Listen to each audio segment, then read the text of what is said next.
It's run by a man named Skinny Malone. He's likely at least partially based on the stereotypical mafia boss from the early to mid 20th century in the United States, bearing a striking resemblance to a man known as Al Capone. But before we talk about Capone, we need to cover a brief history of the mafia in general to set the scene. While there is some debate about the true origins of the mafia, the concept of mob families goes back to at least the 19th century in Italy. They began by pulling in members from groups of armies known as mafi, who were responsible for overseeing the land holdings of landlords in the Italian countryside. They grew powerful over the 18th and 19th centuries, more or less becoming the local law in many areas.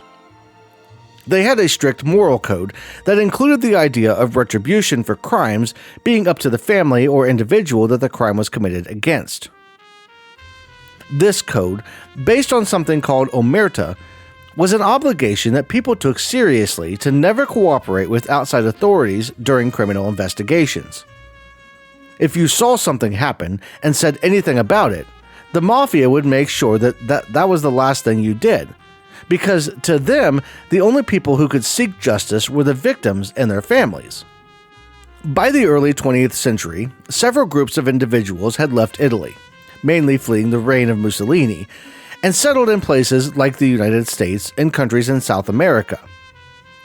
Here, they would set up criminal enterprises very similar to those they'd left behind, participating in bootlegging during Prohibition, extorting small businesses for protection money, setting up racketeering activities, and getting involved in loan sharking, narcotics, and prostitution rings.